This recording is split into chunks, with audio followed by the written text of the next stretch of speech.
अपनी जीत पर तू इतना भी ना गुमान कर ए बेखबर। शहर में तेरी जीत से ज्यादा हमारे हार के चर्चे हैं। जी हाँ, इस बार के लोकसभा चुनाव 2024 में बिहार की 40 सीटों में से कई ऐसी सीटें रहीं जहां पर कैंडिडेट के लिए ये लाइनें बिल्कुल सटीक बैठती हैं।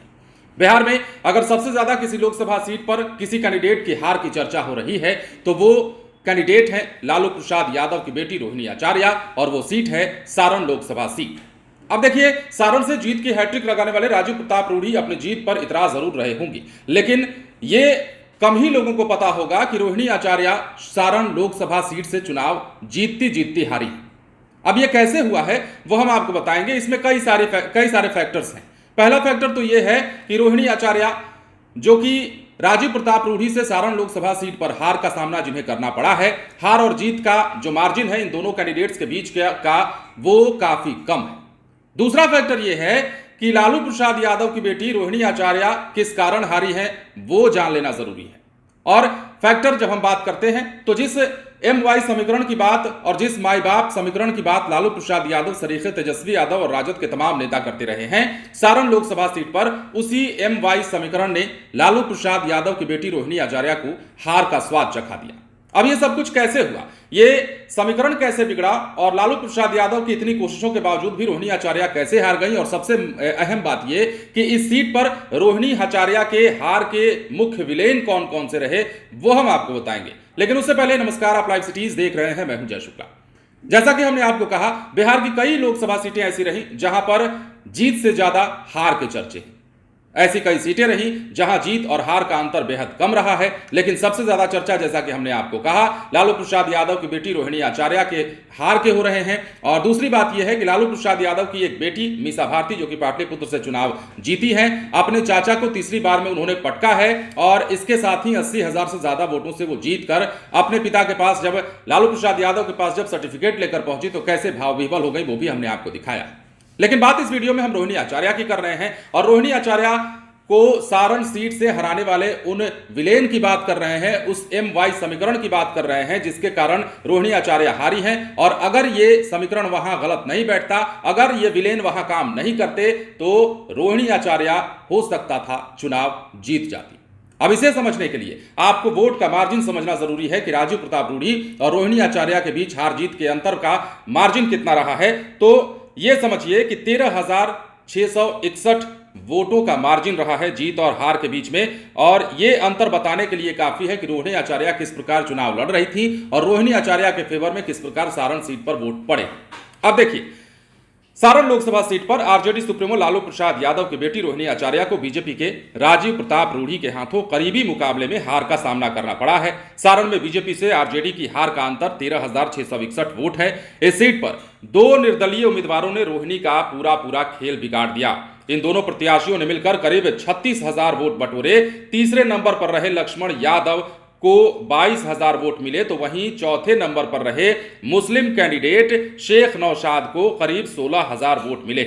इन वोटों का बंटवारा नहीं होता तो सारण लोकसभा सीट के नतीजे कुछ और रहते, और सारण लोकसभा सीट के नतीजों का जब हम हाल बता रहे थे तो इस दौरान खबर कुछ और बन रही होती। जाहिर सी बात है, रोहिणी आचार्य के पक्ष में खबर बन रही होती और रोहिणी आचार्य, यदि ये दो फैक्टर सारण लोकसभा सीट पर काम नहीं करते तो चुनाव जीत सकती थी और इसकी प्रबल संभावनाएं थी। जीत हार का मार्जिन अगर ज्यादा होता तो हम ये बात नहीं कहते, लेकिन चूंकि जीत हार का मार्जिन 13,661 वोट है, इसलिए यह कहना गलत नहीं होगा कि यह चुनाव रोहिणी आचार्य के पाले में जा सकता था। अब देखिए, सारण लोकसभा सीट पर रोहिणी आचार्य और राजीव प्रताप रूढ़ी के अलावा 12 अन्य उम्मीदवार भी चुनावी मैदान में थे। इनमें दो निर्दलीय ऐसे हैं जो तीसरे और चौथे नंबर पर रहे। निर्दलीय उम्मीदवार लक्ष्मण यादव 22,043 वोट पाकर तीसरे नंबर पर रहे और बताया जा रहा है कि वो अपनी जाति के कुछ वोट हासिल करने में कामयाब रहे।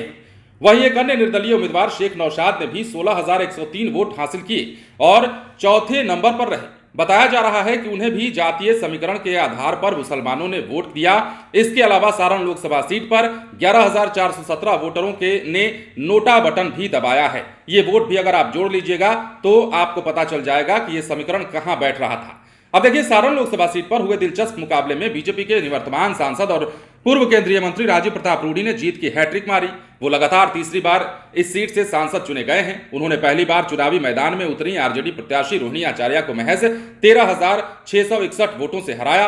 रूडी को 4,71,752 वोट मिले तो रोहिणी आचार्य को 4,58,091 वोट मिले। ये वोट भी बहुत ज्यादा है और इस वोट का आंकड़ा अगर आप देखेंगे तो ये कतई नहीं कहेंगे कि लालू प्रसाद यादव ने सारण लोकसभा सीट पर अपनी बेटी के लिए प्रचार करके गलत किया, या फिर यह भी आप नहीं कहेंगे कि लालू प्रसाद यादव का दमखम वहां नहीं दिखा, लालू प्रसाद यादव की मौजूदगी का असर वहां नहीं दिखा। असर बिल्कुल दिखा है, लेकिन जो दो फैक्टर जिसकी हम चर्चा कर रहे हैं, एम वाई समीकरण की चर्चा कर रहे हैं, एक यादव कैंडिडेट की चर्चा कर रहे हैं और एक मुस्लिम कैंडिडेट की चर्चा कर रहे हैं, अगर ये दोनों फैक्टर वहां काम नहीं करते, अगर ये तीसरे चौथे नंबर के कैंडिडेट जो बीच मैदान में नहीं आते, तो लालू प्रसाद यादव की बेटी रोहिणी आचार्य वहां से जीत सकती थी। अब देखिए, अगर दो अन्य निर्दलीय उम्मीदवार लगभग 36,000 वोट काटने में सफल नहीं होते तो सारण लोकसभा चुनाव के नतीजे अलग हो सकते थे।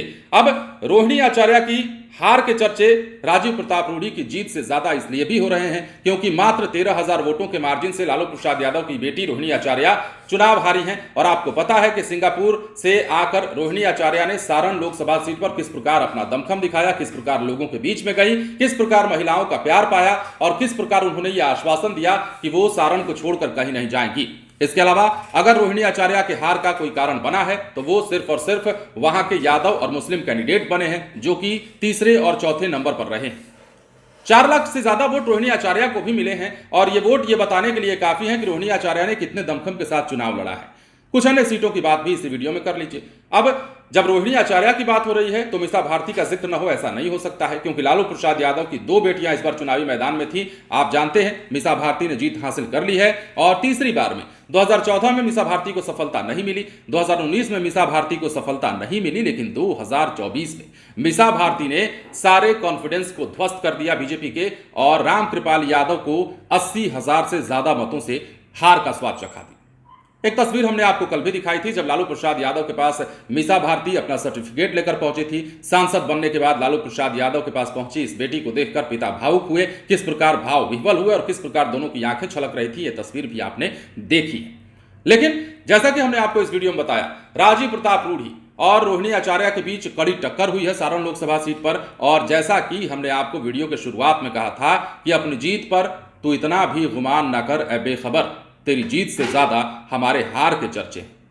शहर में चर्चे तो हो रहे हैं और शहर में रोहिणी आचार्य के चर्चे इसलिए भी हो रहे हैं क्योंकि लालू प्रसाद यादव की इस बेटी ने पहली दफा सारण लोकसभा सीट से चुनाव लड़ा था। लालू प्रसाद यादव को किडनी देने वाली ये बेटी जब बिहार आती है तो कहती है कि हमने अपने पिता की जिंदगी बचाई है और हमारे लिए सारण की जनता जो है वो हमारे परिवार के समान है, चाहे वो माताएं हो, चाहे बहनें हो, चाहे भाई हो, चाहे बुजुर्ग हो, सबके लिए रोहिणी आचार्य का प्यार समान दिखा।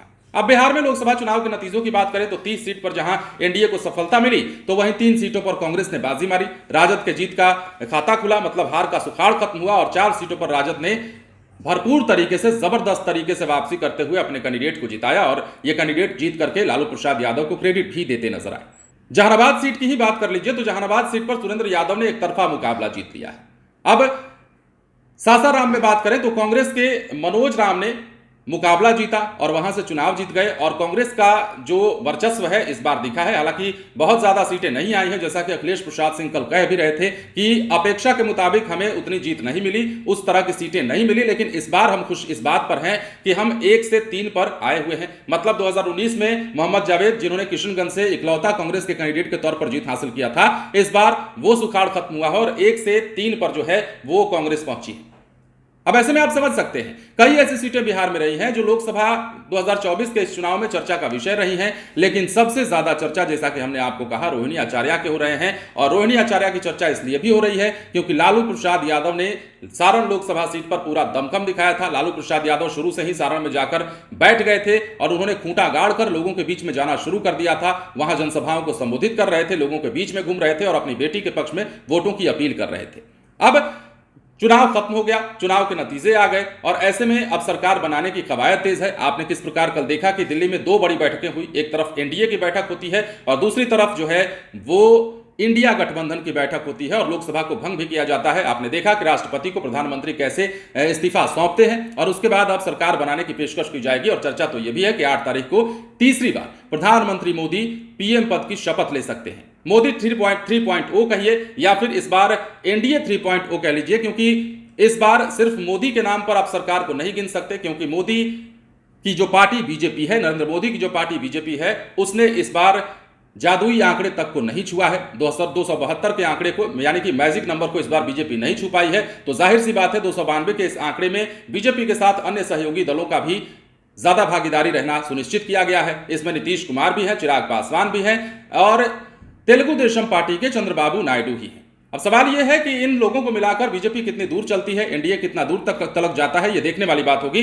क्योंकि कहा यह भी जा रहा है कि क्या जो बीजेपी का एजेंडा है उससे इनका एजेंडा मैच खाएगा, चाहे वो सीएए हो या फिर एनआरसी हो या फिर यूसीसी हो। इन तमाम मुद्दों पर जहां नीतीश कुमार खिलाफत करते आए हैं, चंद्रबाबू नायडू इसके खिलाफत करते आए हैं, तो क्या अब बीजेपी और एनडीए के साथ मिलकर के ये लोग बीजेपी के इस एजेंडे पर काम करेंगे या बीजेपी के इस एजेंडे में वो बीजेपी का समर्थन देंगे, सहयोग देंगे? ये ऐसे कई सवाल हैं जो इस बार के लोकसभा चुनाव के बाद और सरकार बनने के बाद कई दिनों तक उठते रहेंगे, कई महीनों तक उठते रहेंगे और इसकी बानगी और इसका असर जो है देखने को भी मिल सकता है। अब क्या होता है देखने वाली बात है, और किस प्रकार बीजेपी अपने एजेंडे को लेकर चलती है, या फिर ऐसा भी हो सकता है कि क्या बीजेपी को अपने कुछ एजेंडों को कुछ समय के लिए ठंडे बस्ते में डालना होगा। ये तमाम सवाल हैं, ये तमाम बातें हैं जो इंतजार का विषय है कि जब सरकार बनती है, एक बार फिर से प्रधानमंत्री जब नरेंद्र मोदी बनते हैं, उसके बाद क्या कुछ तस्वीरें निकलकर सामने आती है, देखने वाली बात होगी, रोचक बात होगी। बने रहे लाइव सिटीज के साथ। धन्यवाद।